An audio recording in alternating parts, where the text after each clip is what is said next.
इंदसदवंदियाणं तिहुवणहिदमधुरविसदवकाणं अन्तातीदगुणाणं नमो जिनाणं जिदववाणं। कुंदकुंदाचार्य भगवान की जय। पंचास्तिकाय संग्रहामध्ये गाथा नंबर 74 बघतोय। उद्गल द्रव्य अस्तिकायाचं व्याख्यान इथून सुरू झालंय। खंदाय खंददेसा खंदपदेसाय होन्ति परमाणु इदिते च दुवियप्पा पोगलकाया मुणे दौवाम। काय सांगितलं? उद्गलाचे 4 भेद करून सांगितले। पहिलं काय? स्कंद, स्कंददेश, स्कंद प्रदेश आणि परमाणु असे 4 प्रकार करून सांगायला लागलेत। काय आहे? गाथेमध्ये शब्द तेच आहेत। खंदा, खंददेसा, खंदपदेसा, परमाणु होन्ति। तर हे 4 पुद्गलाचे भेद आहेत। इदी चदुव्वियप्पा पोगलकाया मुने यौवा। अशा प्रकाराने 4 प्रकारचे पुद्गल काय जाणण्यायोग्य आहेत। ते काय आहेत आणि काय नाही ह्याचं सगळं वर्णन करणार पुढं, पण तुम्हाला जे पण पुद्गल मिळणार ते या 4 फॉर्ममध्ये मिळणार। मग ते सूक्ष्म असतील, स्थूल असतील, दृश्य असतील, अदृश्य असतील, कसेही। तर टीकेमध्ये काय सांगितलं? पुद्गल द्रव्य विकल्प आदेशः अयम। पुद्गल द्रव्याचे विकल्प म्हणजे भेद, त्याचा आदेश म्हणजे कथने, हे कथन आहे। अयम हे कथन पुद्गल द्रव्याच्या विकल्पांचं आहे, म्हणजे भेदांचं। पुद्गल द्रव्याणी ही कदाचित स्कंदपर्यायेण, कदाचित स्कंददेशपर्यायेण, कदाचित स्कंदप्रदेशपर्यायेण, कदाचित परमाणुत्वेन अत्र तिष्ठन्ति। काय अर्थ करा? खरोखर ही म्हणजे खरोखर, अत्र येथे पुद्गल द्रव्य कदाचित स्कंदपर्याय रूपाने, कदाचित स्कंददेश पर्यायाने, कदाचित नाही स्कंददेश पर्यायाने, कदाचित स्कंदप्रदेश पर्यायाने आणि कदाचित परमाणु रूपाने तिष्ठन्ति म्हणजे आहेत, राहतात, असतात। अत्र म्हणजे येथे, या जगात, या विश्वात। म्हणजे पुद्गल जे पण आहे ते या 4 फॉर्ममध्ये आहे। कुठला तरी एक असेल ते समजून घ्या। न अन्यः गतीही अस्ति। अन्य गती नाही म्हणजे अन्य कुठल्याही प्रकाराने ते आढळून येत नाही। पुद्गल असेल तर याच 4 फॉर्ममध्ये मिळणार, अन्य कुठला फॉर्म नाही। इति तेषां चतुर्विकल्पत्वम इति। अशा प्रकारे त्यांचं म्हणजे त्या पुद्गल द्रव्याचं चतुर्विकल्पत्वम 4 विकल्पपणा म्हणजे 4 भेदपणा आहे। अशा रीतीने 4 भेद कुठले? नाव घ्या।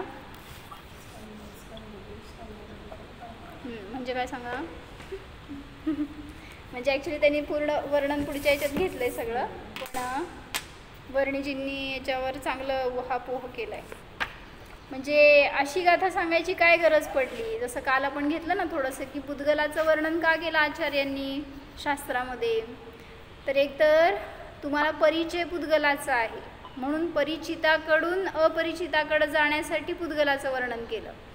दुसरं सांगितलं की पुद्गल द्रव्य जाणल्याशिवाय किंवा अजीव द्रव्य जाणल्याशिवाय भेदविज्ञान करता येणार नाही। जीव काय आणि अजीव काय, हे दुसरं पॉईंट सांगितले। काय म्हणले?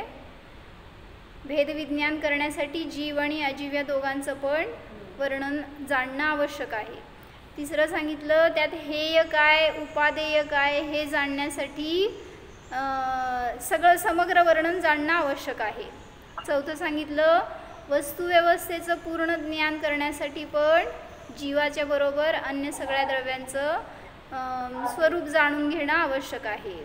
म्हणून इथं त्या सगळ्या पुद्गलाचं सुद्धा वर्णन केलं गेलं। जसं सांगितलं की जरी तुम्हाला द्रव्यानियोगाशी प्रयोजन आहे, म्हणजे जर तुम्हाला शुद्धात्मानुभव घ्यायचा आहे, जर तुम्हाला स्वभावामध्ये स्थिर राहायचं आहे, तर शुद्ध आत्मानुभवच कार्यकारी आहे.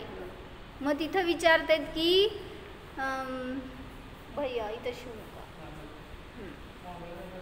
तर त्यांनी सांगितलं की काय सांगत होते, हां, द्रव्यानुयोगाचं जर प्रयोजन आहे तर मग 4 अनुयोगाचं कथन का केलं?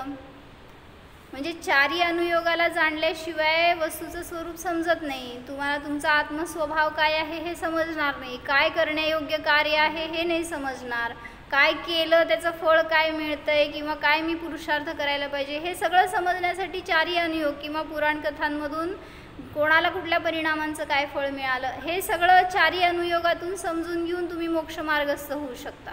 म्हणून सांगितलं की जरी आत्माच प्रयोजनभूत आहे तरी 4ही अनुयोगातून आत्म्यालाच धरायचं आहे. तसं सांगितलं इथं सुद्धा. पुद्गल द्रव्याचं कथन का केलं तर सगळ्या 6ही द्रव्यातून तुम्हाला स्वतःचा जीवच प्रयोजनभूत आहे हे दाखवण्यासाठी म्हणून पहिल्यांदा संपूर्ण वस्तुव्यवस्था समजून दिली. आणि मग त्यातून जरी हे पुद्गल आहे तरी ते नेय आहे किंवा हेय आहे ह्याचा निर्णय करण्यासाठी म्हणून तरी त्याचं स्वरूप समजून घेणं आवश्यक आहे. नाहीतर कोणी शरीरालाच जीव मानून बसलं आहे, कोणी धनाला जीव मानून बसलं आहे, कोणी आपला जीव परामध्ये आहे हे मानून बसलं आहे, किंवा त्या औषध गोळ्यांनी त्याच्यानी माझा जीव आहे, अन्न हवा पाणी नाही मिळालं तर जीव नाही आहे, म्हणजे कशा कशावर अवलंबून ठेवलं आहे आपण. मग त्या जीवाला त्या पुद्गलापासून तोडण्यासाठी कुठल्या प्रकारचे पुद्गल असतात हे सगळं ह्याच्यातून समजून सांगितलं. पहिला भेट काय सांगितलं पुद्गल जाणण्यासाठी कारण काय सांगितलं? पहिलावाला काय सांगितलं? पहिलावाला आता मी कसं सांगितलं? भेद विज्ञान झालं हेय परिचिताकडून अपरिचिताकडे जातो. म्हणजे पुद्गलाचा परिचय आहे आणि अपरिचित कोण आहे, अमूर्तिक आहे तो आत्मा परिचित नाही आहे आजपर्यंत. म्हणून तुम्हाला पहिल्यांदा 6ही काय म्हणायचं 5ही जीवद्रव्यामध्ये सगळ्यात पहिला पुद्गलाचंच वर्णन केलं कारण त्याचाच जास्त परिचय आहे.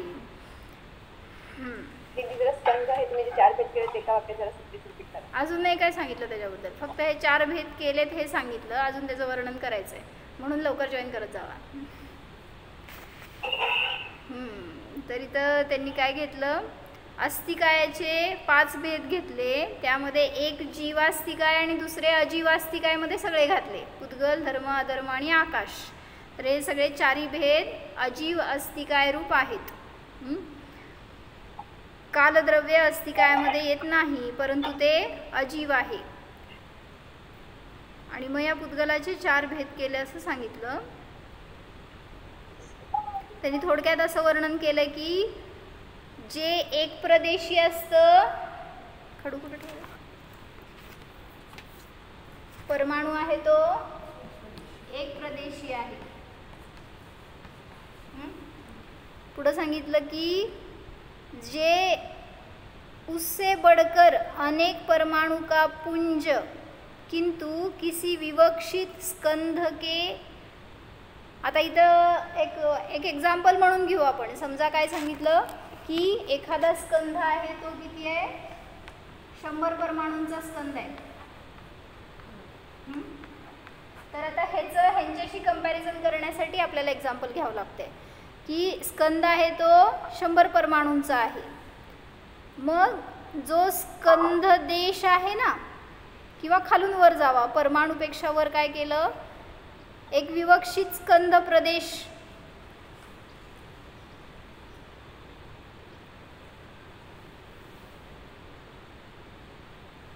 जो विवक्षित स्कंध आहे त्याच्यापेक्षा अर्ध स्कंध देश असतं. म्हणजे आता इथं काय करावं लागेल, 50 आणि याच्या अर्ध स्कंध प्रदेश असतं. फक्त उलट झालं का बघायचं आहे. मला त्यांनी काय वाक्य घेतलेत मी वाचते एकदा ऐका. जो भी एक प्रदेशी पुद्गल है परमाणु वह तो है और उससे बढ़कर जो अनेक परमाणुओं का पुंज है किंतु किसी विवक्षित स्कंध के आधे से आधा है कम से कम, उसका नाम स्कंध प्रदेश है. हे विवक्षित स्कंद आहे त्याच्या अर्ध्याच्या अर्धा आहे, ते आहे स्कंध प्रदेश. जो विवक्षित स्कंद है, स्कंद से आधा है, उसका नाम है स्कंद देश. आणि जे पूर्ण आहे ते स्कंद. म्हणजे त्यांनी काय केले, सगळ्यात मोठं पार्ट आहे ते स्कंद. समजा एखादं लाकूड आहे आणि त्याचं अर्ध पार्ट केलं तर स्कंद देश झाला, त्याचं अजून अर्ध केलं तर स्कंद प्रदेश झाला, आणि त्यातलं काढला तर तो परमाणू. पण तरीसुद्धा त्याच्यामध्ये रेंज घेतली आहे त्यांनी. जसं की ही रेंज किती, 1 प्रदेशाच्या वर 2 प्रदेशापासून ते 25 प्रदेशापर्यंतच्याला म्हणायचं स्कंद प्रदेश. 26 पासून ते 50 पर्यंतच्याला म्हणायचं स्कंद देश, आणि 50 पासून 100 पर्यंतच्याला म्हणायचं स्कंद. असं म्हणजे 26 पासून 50 पर्यंत वरती 51 पासून घ्यावं लागेल. 26 पासून बरोबर, 51 पासून ते 100 पर्यंत घेतलं तर काय झालं, तो स्कंद झाला.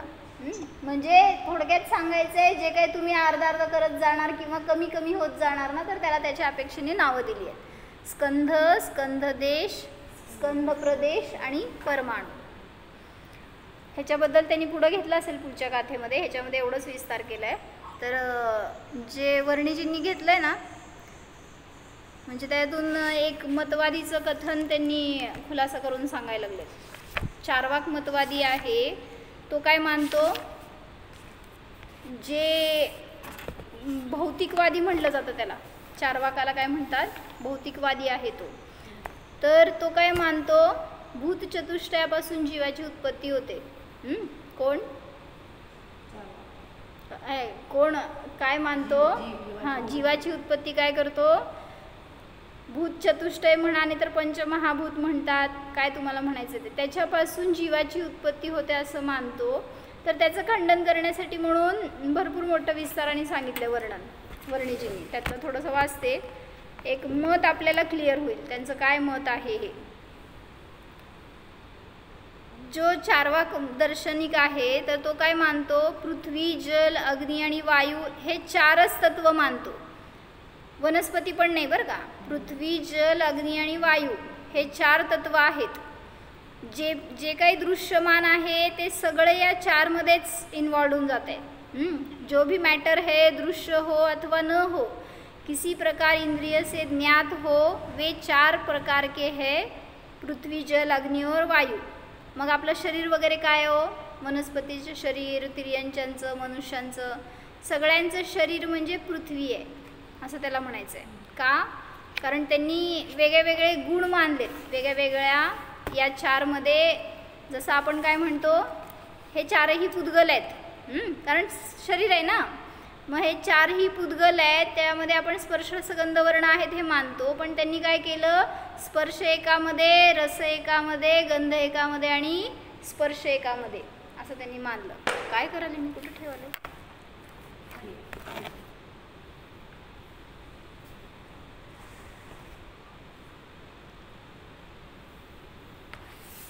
पृथ्वीला त्यांनी मानलं गंध गुणवाला, नाही गंध, पृथ्वीमध्ये गंध आहे मानतात. पुढं हां, पृथ्वीमध्ये गंध आहे. काय केलं, जलामध्ये रस आहे, अग्नीमध्ये रूप आहे आणि वायूमध्ये स्पर्श आहे.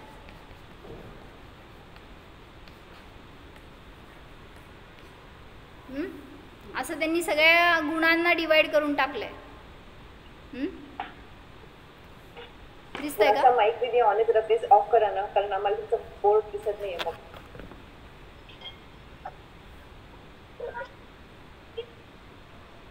दिसतोय का आता, काय सांगितलं की 4 प्रकारचे तत्व आहे, त्या 4 तत्वामध्ये प्रत्येकामध्ये भिन्न भिन्न गुण आहेत. एकामध्ये सगळे गुण आहेत असं नाही मानत ते. पृथ्वीमध्ये गंध आहे, जलामध्ये रस आहे, अग्नीमध्ये रूप आहे आणि वायूमध्ये स्पर्श आहे. तर आता त्यांनी लॉजिक कसं काढलं बघा की, आता तुम्ही जर असं म्हणला की तुम्ही म्हटलं की फळाचं जे शरीर आहे, आता पृथ्वी, वनस्पती काही, ते शरीर म्हणजे पृथ्वी आहे म्हणून सांगता, मग त्यामध्ये रस आहे की, फळ जो आहे त्याच्यामध्ये रस आहे, गंध आहे, गंध ते पृथ्वीच म्हणतात. तर रस आहे तर त्यांनी असं वेगळे लॉजिक देऊन सांगतात बरं का. हे वाचते आहे का. वनस्पति का शरीर भी पृथ्वी है, जो पिंड रूप हो जिसमें गंध हो वह पृथ्वी काय है. वनस्पति काय पिंड रूप है, इसमें गंध है, ये सब दृश्य है. मनुष्याचं शरीर, पशु पक्षींचं शरीर सगळं पृथ्वी आहे. कभी जल में वास आने लगती है, जर पाण्यामध्ये कधी वास आलं ना तर ते वास तर उद्गलाचं हे पृथ्वीचं गुण आहे. मग पृथ्वी आहे का जल आहे होते. जलाचा वास कधी आला तुम्हाला, समजा गंध आला काहीतरी त्याला, ते पृथ्वी आहे का जल आहे. मग तर त्यांचं काय म्हणणं आहे, कभी जल में बास आने लगती है, सड़ गया जल, गंध आती है, तो वह गंध जल की नहीं है, किंतु उस जल से जो और पृथ्वी मिली हुई है वह सड़ गई है, उसकी गंध है. व्यवस्था अपनी सीमा में भी यह भी अच्छी है. म्हणजे आता त्यांनी कुठून तरी त्यांना असं दाखवायचं आहे. तुम्ही ते पाण्याचा वास म्हणताय तर त्यांनी सांगितलं पाणी कुठं होतं, पृथ्वीमध्ये. मग त्या पृथ्वीच्या संपर्कात आलं म्हटलं ते पाण्याचा गंध जलामध्ये आला, म्हणून ते पृथ्वीच आहे, पृथ्वीचाच गंध आहे असं. पुढं सांगितलं जल आहे त्याचं लक्षण काय, ज्याच्यामध्ये रस आहे. किसी पृथ्वी का टुकड़ा खाकर, फल वनस्पति खाकर रस का स्वाद आता है, तो जो रस है वह पृथ्वी नहीं है, जल है. और उसमें जो गंध है ना वो पृथ्वी है. काय केलं, फळाला सगळं डिवाइड करून काय चुरा करून टाकला. म्हणजे त्या फळाचं रस आहे तो जलकायिक, आणि जे गंध आलं त्याच्यामध्ये वास आला ते पृथ्वी. पुढं अग्नीमध्ये सांगितलं रूप आहे, रूपगुण आहे. जो रूप है वह अग्नि तत्व चीज है. वायु में स्पर्श कर रहता है, जिसमें स्पर्श हो वह वायु है. यह सब कुछ दृश्य और अदृश्य चारों में गर्भित है. पृथ्वी जल अग्नी वायू हे चारी दृश्य पण असतील आणि अदृश्य पण असतील. म्हणून ह्याला सोडून पाचवं कुठलंही तत्व नाही असं त्यांचं म्हणणं आहे. जे काय आहे ते सगळं या चारमध्येच गर्भित होऊन जाते. सगळी विश्वाची व्यवस्था जी आहे ती या चार तत्वावर डिपेंड आहे असं त्यांचं म्हणणं आहे. सांगा उत्तर चला, बरोबर आहे का चुकीचं आहे. हेतुपूर्वक सांगायचं बरं का, उगीच नुसतं हा आणि नाही सांगायचं. तुम्ही 4 वाग आहे का मी 4 वाग आहे. माझ्यासमोर 4 वाग बसलेत बरं का.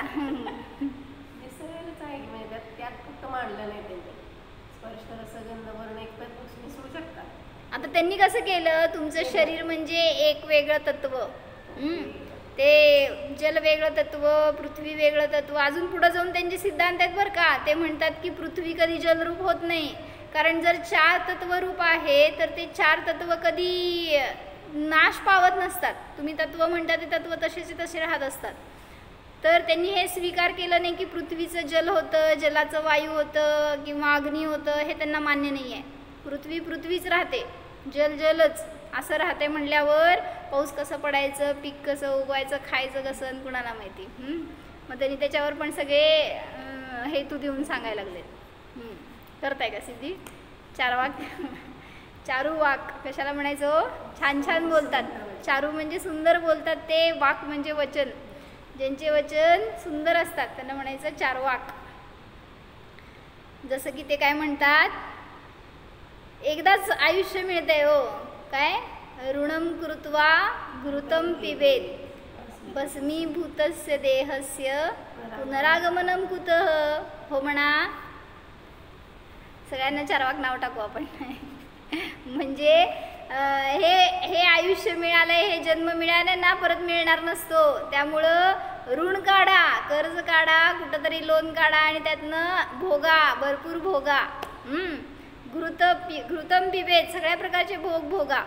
भस्मीभूतस, हे एकदा देह भस्म झाला तर पुढं भोगायला चान्स नाही. म्हणजे अशी दृष्टी असती. मग ते छान वाटतं ना ऐकायला सगळ्यांना, किती व्यवस्थित चांगलं सांगायला लागलेत, आपल्या हिताचं सांगायला असं वाटतं. म्हणजे आम्ही तुमचे भोग काढून घेणार आणि ते चारुवाक तुम्हाला सगळे भोग प्रदान करणार आहेत, भोगा. त्यामुळं त्यांचं म्हणणं सगळ्यांना पटतं, कारण रुची अनुसारी वीर्य असतं. त्यांनी काय सांगतात ऐका. चार चीज़ें हैं, पृथ्वी जल अग्नि वायू. जीव आत्मा ऐसा कुछ नाही आहे. जे काय आहे ना हे चारच आहे. त्यामध्ये काही जीव वगैरे असला काही प्रकार नसतो. ये चारों मिलकर एक ऐसी बिजली चलती है कि इसमें जानने जैसी कला आ जाती है. त्या चौघांचे एकत्र मिसळतात ते, म्हणून त्यांनी म्हटलं ना काय, त्या बटलोईमध्ये त्या खाली अग्नी लावली आहे, त्यात पाणी ठेवलं आहे आणि त्यात समजा तुम्ही डाळ टाकली आहे तर तिथं जीवाची उत्पत्ती होती. म्हणजे चारचा संयोग झाला ना, पृथ्वी जल अग्नी वायू, आणि त्यामुळं ते एकत्र आले तर तिथं जीवाची उत्पत्ती होती. मग तिथं बहुतेक प्रमेय कमल मार्तंडमध्येच आलं असणार. मग त्यांनी विचारलं की म्हणले असं तर दिसत नाही की त्या शेगडीवरनं असं मनुष्य बाहेर पडायला लागलेत त्या बटलोईमध्ये, काय त्या भांड्यामधनं. हां, द्रव्यसंग्रहामध्ये पण आलं का? बरं. तर त्यांनी म्हटलं की असं तर काय दिसत नाही की कुठून मनुष्य असे उत्पन्न व्हायला लागलेत, तिर्यांच्या बाहेर यायला लागलेत. असं दिसतं का हो? भांड्यातनं गरम पाणी खाली उकळायला लागलं आणि जिथं चारचा संयोग झाला तिथं अशी उत्पत्ती होते. मग काय उत्तर दिलं? हो ना, मग त्याला सांगायला पाहिजे की आपण असं दिसत नाही म्हणलं, त्यांनी काय म्हणलं. म्हणजे त्याला पण त्यांनी अनेक चांगली उत्तरं दिली आहेत. ॲक्च्युली ती वाचू आपण, प्रमेय कमल मार्तंड वाचू एकदा. म्हणजे जाऊ देत, तर 70 गाथा व्हायला 3 वर्ष गेली आहेत. लोक वाट बघायला लागलेत कधी संपवलेत की नाही यांनी. ये चारों मिलकर ऐसी बिजली चलती है कि इसमें जानने जैसी कला आ जाती है और जब यह बिखर जाएंगे तब वह कुछ न रहेगा. इसलिए जब तक जीवपना है तब तक खूब खाओ पियो, कर्जा भी लेना पड़े तो ले लो, खाने पीने में कसर न रखो, खूब आराम भोगो. एवढेच वाक्य लोक अंडरलाइन करून ठेवतात माहिती का. खूब इसे शरीर पुष्ट करो, खूब मौज करो, ऐसी बातें आप लोगों को सुहाती है कि नहीं. यस म्हणा. शायद न सुहाती हो, पर जिन्हें ये वचन सुहाएंगे उन्हें बड़े प्रिय लगेंगे. ऐसे सुंदर मीठा बोलने वालों को चारुवाक कहते हैं. लेकिन शास्त्र पर जरा कसकर तो निरखो, तर्कशास्त्र पर. मग त्यांनी मी आता म्हटल्यासारखं हे 4 जाती मानतात, पृथ्वी जल अग्नी वायू. आणि ज्याला जाती म्हणतो ना, कधी ती जाती ट्रान्सफर होत नाही एकाची दुसऱ्यामध्ये. जसं तुम्ही 4 जाती काय मानल्या, मनुष्य, तिर्यंच, देव, नारकी, एकेंद्रिय, द्विंद्रिय, त्रिंद्रिय, चतुर्ंद्रिय, पंचेंद्रिय, हे जाती मानल्या ना. कधी असं होतं का एकेंद्रिय जीव एकेंद्रियातून 2 इंद्रिय झाला, मरून नाही बरं का, त्याच भवामध्ये त्याच अवस्थेमध्ये. जातीचा कधी नाश होत नाही. मनुष्याचा माकड झाला नाही, उलट माकडाचा मनुष्य झाला, काय झालं, कुठल्या जातीतनं कुठल्या जातीत गेला. आणि सगळ्यांनी तुम्ही पेपर दिला आणि मार्क भरपूर मिळवले. क्षीरसागर महाराज 0 मार्क मिळवायचे पण बरोबर उत्तर तेच द्यायचे. काय उत्तर दिलं होतं? प्रश्न आला होता की पोपटाला सोन्याच्या पिंजऱ्यामध्ये ठेवलंय, सांग म्हटले तो सुखी आहे का दुःखी आहे, चूक का बरोबर. महाराजांनी सांगितलं चूक. तर त्यांना 0 मार्क दिले त्या प्रश्नाला. का म्हणले आहे सत्य ते मी लिहिलं म्हणले महाराज. म्हणले नाही, तिथं यस लिहायचं होतं, तो सुखी आहे लिहायचं होतं. कारण लोखंडाच्या पिंजऱ्यामधला दुःखी आहे आणि सोन्याच्या पिंजऱ्यामधला कुठं आहे, तुमच्या कुठल्या पिंजऱ्यात आहे, तुमच्या घरात. म्हणजे तिथं बाहेरचं पिंजरा, तो पिंजरा आहे हे नाही दिसलं, तो सोन्याचा आहे का चांदीचा आहे का लोखंडाचा आहे, मनुष्याची दृष्टी. आणि त्याला वाटतं की आपण त्याला सुखी ठेवतोय. जोपर्यंत स्वतंत्रता नाही तोपर्यंत सुख नाही. तर ते सांगतात की ज्या 4 जाती आहेत त्या एकमेकांमध्ये ट्रान्सफर होत नाहीत.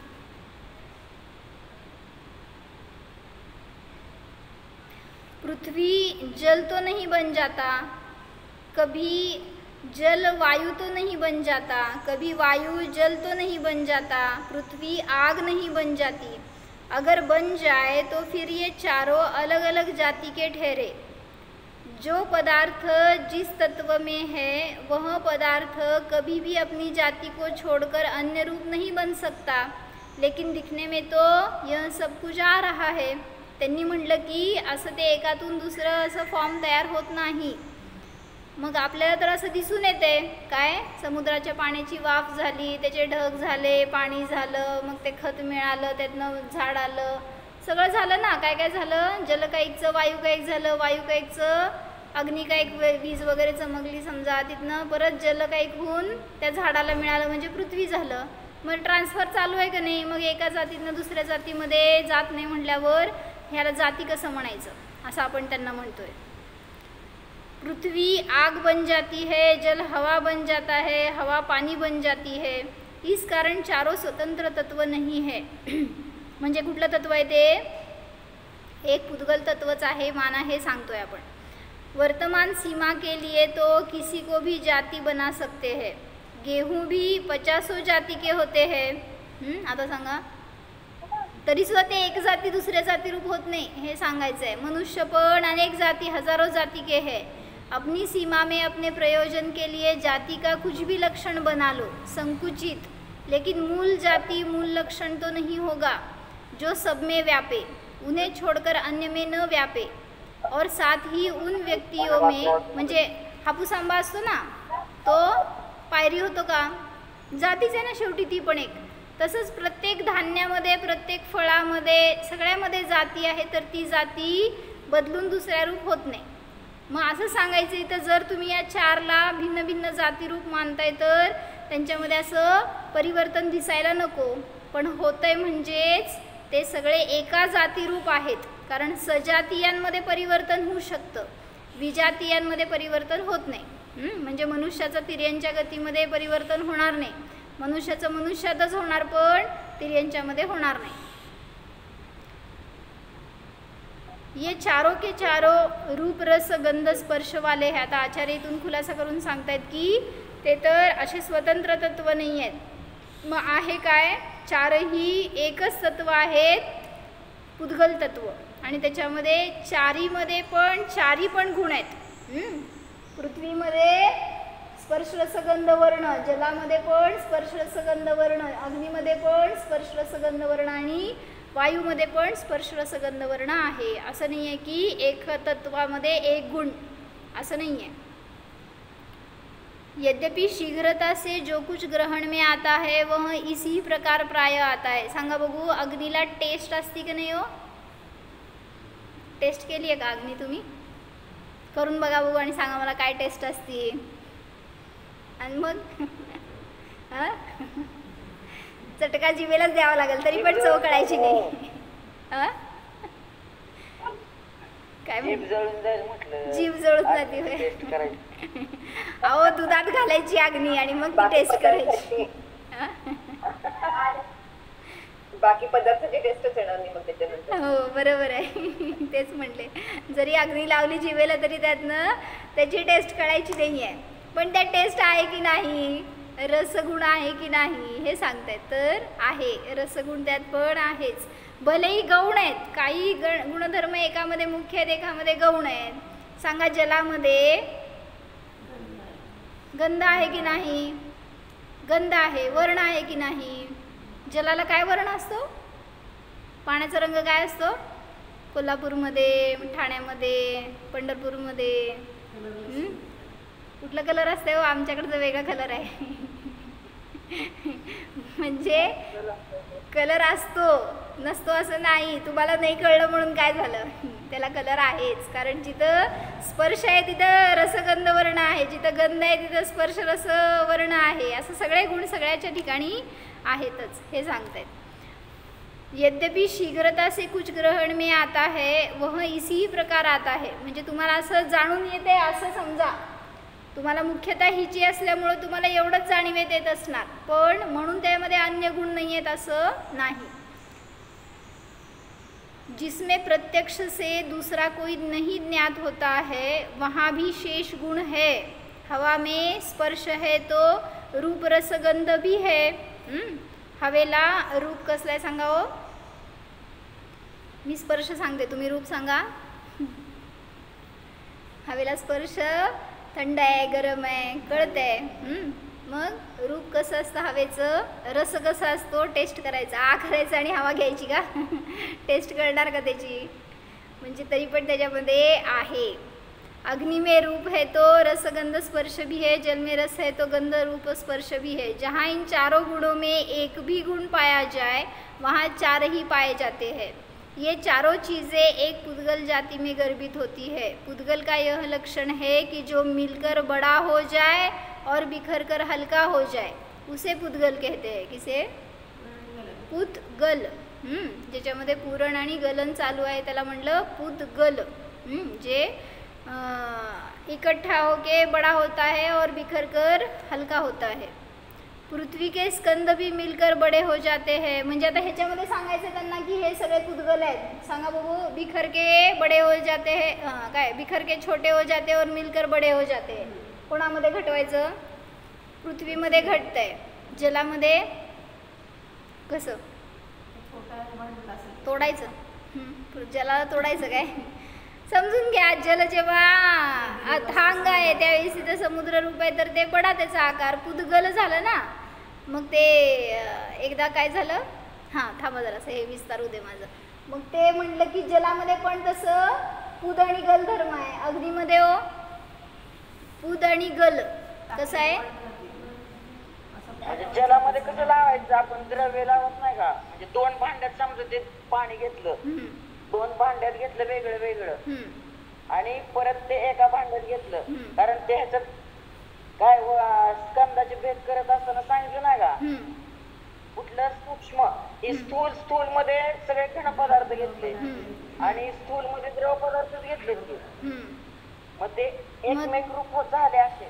बरोबर, खूप पाणी आहे, 4 भांड्यात समजा घेतलं तर ते वेगळं वेगळं झालं ना। बरोबर। तुम्ही भांड्यात घेतलं, आम्ही नदीतून समुद्रात घातलं हो। तुम्ही भांड्यात घातलं, आम्ही समुद्रात घातलं नेऊन। म्हणजे सांगायचंय ते एकमेक होऊन मोठं होतं का नाही? होतं। तर तसं अग्नीचं पण सांगितलं की समजा एका झाडाला लागली आहे तर काय झालं होत्या ॲमेझॉनचं जंगल काय झालं? पुद्गल। पहिल्यांदा अशी पुद्धर्मानी वाढत गेली आणि नंतर तुम्ही त्याचं थांबवत गेला तर गलधर्माने छोटी छोटी झाली असं। तर हे अग्नीचं रूप। मी असं करू शकतो की आपण जसं गॅस एकमेकाला बोललो होतं ना, गॅसवरती अग्निशिखा उंच जाते ते एक झाले आणि आपण ते भांडण स्प्रेड झाली एकच आहे भले पण डिवाइड होतं थोडं सगळीकडे। छोटं नाही झालं ना, ते छोटं आणि मोठं असं सांगायचंय। पुद आणि गल धर्म त्याच्यासाठी थोडी अग्नी आणि विस्तारलेली अग्नी असं। म्हणजे वाढत गेली पसरली तर ती अग्नी मोठी झाली अशा अपेक्षेने। वायूमध्ये कसं पुद्गल आहे का नाही? वायू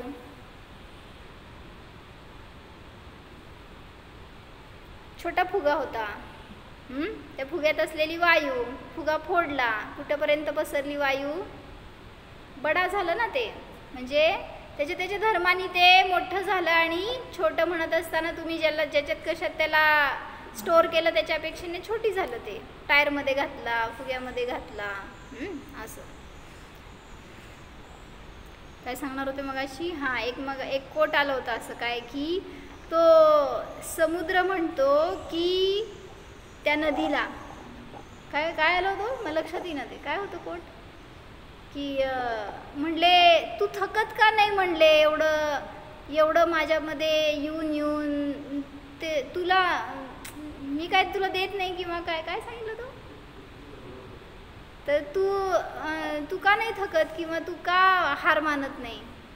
तर ती म्हणाली नाही, कधीपर्यंत तू असं मिळत राहणार माझ्याशी असं त्यांनी विचारलं समुद्राने नदीला।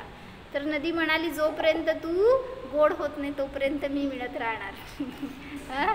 कोण कोणाला गोड करायला चाललंय? असंच एक सांगितलं। म्हणजे तुम्ही नदी आहे का समुद्र हे विचारायला लागले मी तुम्हाला। म्हणजे आपण आपला स्वभाव सोडत नाही, जर आपण आपल्यामध्ये कटुता धारण केली तर ती कटुता सोडायला पाहिजे हे सांगाले। जर आपल्याला सत्संग मिळाला तर त्याच्यातून आपले परिणाम बदलायला पाहिजे। त्या नदीलाच बदलवणार तुम्ही लोक, त्याला खारट करवणार ती जर पाणी त्याच्यात मिसळलं तर, पण त्या नदी रूप नाही होणार। पृथ्वी के स्कंद भी मिलकर बड़े हो जाते हैं, बिखर कर सूक्ष्म हो जाते हैं। जल अग्नि वायु में भी वही पद्धति है। ये चारों पुद्गल जाति में है। इसी कारण जल वायू बने, वायू जल का रूप रख ले। कधी सांगा जलवायू बने म्हणजे बाष्पीभवन झालं। मॉइश्चर काय म्हणायचं, हां, म्हणजे त्या जलाचं बाफ होऊन वर गेली तर ते जलाचं वायू झालं. वायूचं जल कधी झालं, हां, ते ढगामध्ये गेल्यावर तिथं त्याचं जल झालं. पुढं संपलं, एवढंच आहे. ये सब परिवर्तन हो सकते है, म्हणजे असं समजून घ्या याच्यामध्ये सगळ्यामध्ये परिवर्तन होतं. जाति के जाति में परिवर्तन हुआ करता है, विजातीय रूप से परिवर्तन नहीं होता. विजातीय म्हणजे एकाच जातीमध्ये. हो ना, मग जाती म्हणजे काय आणि विजाती म्हणजे काय? विजाती म्हणजे दोन प्रकारचे ना, सदृश आणि विदृश. हो ना, मला एक्झाम्पल सांगा. हो, सातवेदीय, असतवेदीय, सजातीय झाले. असं सांगा की साधं ढोबळ सांगा. ढोबळ काय? आता पुद्गल जातीमध्ये आहात तुम्ही. पंचेंद्रिय जाती. हां, ते पुद्गल जातीमध्ये आहात ना. आता आपण पुद्गल अस्तिकायमध्ये शिरलोय तर पुद्गलाला धरून बोला. तर तो पुद्गल कधी जीव जातीरूप होत नाही आणि जीव कधी पुद्गल जातीरूप होत नाही, हे सांगायचं आहे फक्त इथं. विजातीय रूपाने परिवर्तन होत नहीं. ये सब एक पुद्गल जाति में आते हैं. जंगल में बांस खड़े रहते हैं तो उनकी रगड़ से स्वयं ही उनमें आग पैदा हो जाती है. सांगा कोणापासून काय झालं? हां हां, तर त्यांच्या भाषेमध्ये 4 तत्व आहेत. तर अग्नी उत्पन्न झाले ना. कोणापासून अग्नी उत्पन्न झाली? त्यांच्या वनस्पतिकायकापासून अग्निकायक जीवाची उत्पत्ती झाली. त्यांच्या भाषेत पृथ्वीपासून, कारण त्यांनी सगळ्यांचं शरीर म्हणजे पृथ्वी मानलं. मग पृथ्वीपासून अग्नी तयार झाली. तो यदि असं त्यांनी भरपूर घेतलेत उदाहरण. जो काय असतं, जो नावाचं धान्य काय असतं, ते काय वायू तयार करतं का? हां, तर त्यांनी काय सांगितलं आहे का? म्हणजे मला लई इंट्रोडक्शन नाही आहे त्याचं, म्हणून आपलं तुम्हाला सांगते. एक अनाज जो होता है उससे बहुत हवा बनती है, यद्यपि वह पशुओं के खाने की चीज़ है. मोठ्या अक्षरात लिहिले बरं का, पशुओं के खाने की चीज़ है, परंतु बहुत से मनुष्य भी उसे खाते हैं. यानी कौन हो गए? जातीमध्येच आहात, विजातीमध्ये नाही. वह जो चारवाक दर्शन में पृथ्वी है, जो खा लेने पर, जो म्हणजे त्यांच्या भाषेत पृथ्वी, जो खा लेने पर हवा बनती है, हवा खिरती भी है, पेट में गुड़गुड़ाहट हो, नीचे ऊपर पेट में आवे जावे, तब यह मनुष्य उसमें पीड़ा मानता है. हाँ, वह वायु खिरती है, तो उस जौ के दाने में यदि स्पर्श न होता तो उस दाने में कभी यह वायु के रूप में यह स्पर्श न आ सकता था. यानी जल वायू न बन जाती किंवा पृथ्वी वायू न बन जाती. म्हणजे होतंय म्हणजे आहे, त्याच्यामध्ये पण सगळे गुण आहेत. हरभरा, वटाणा, अजून काय काय समजून घ्या. तो उनमें यदि रूप तत्व न होता, कोणामध्ये? त्यांनी कशात मानलं रूप? अग्नीमध्ये. जर त्या पृथ्वीमध्ये रूप तत्व नसतं तर त्या बासचं अग्निरूप झालं नसतं. अग्नितत्व न भरा होता तो यह अग्नि कहाँ से प्रकट होती? चंद्रकांत मणि से जल ढलने लगता है. कशापासून काय झालं? चंद्रकांत मणि म्हणजे पृथ्वी. पृथ्वीपासून जल झालं का नाही? म्हणजे असती अशी चंद्रकांत मणि बरं का, यस म्हणा. तर त्यातून जल प्रवाहित होतं काय, तर ते विशिष्ट नक्षत्राला का काय असं. आगे आज के वैज्ञानिक तो जल से हवा, हवा से जल यह प्रगट आविष्कृत कर दिया करते हैं. तो ये जातियाँ स्वतंत्र नहीं है. या सगळ्यासाठी यांनी सिद्ध केलं की जे काय परिवर्तन होतं ते सजातीयामध्येच होत असतं, म्हणून हे 4 स्वतंत्र जाती नाहीत, तर सगळे मिळून एक पुद्गल जातीच आहे. मग हे समजून आपल्याला काय फायदा? जीव कधी पुद्गल रूप होत नाही किंवा पुद्गल कधी जीवरूप होत नाही. मग आपली जाती काय आहे हे जाणं आणि त्यानुसार ज्ञानरूप राहावा, तर आपल्या ज्ञानाचा नाश होणार नाही किंवा आपल्याला आपल्या स्वरूपाची प्राप्ती होणार. पुद्गल रूप जे काय आपण स्वतःचा स्वभाव मानतो, तर त्याच्या निमित्तामध्ये पुद्गलात शरीरात या संसारात अडकून बसलोय. म्हणून म्हटलं की स्वतःला जीव तत्वरूप जाणा. हो, जाणा. हा मी शुद्ध जीव तत्व आहे. माझ्यामध्ये अन्य द्रव्य, अन्य तत्व, अन्य जाती नाहीतच.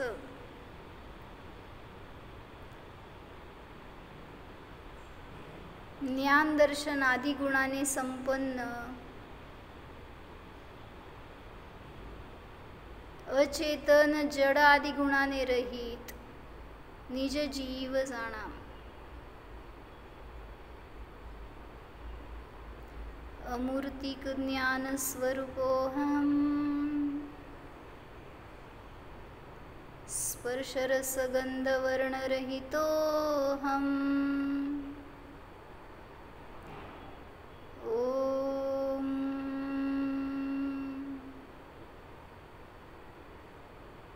विसर्जन.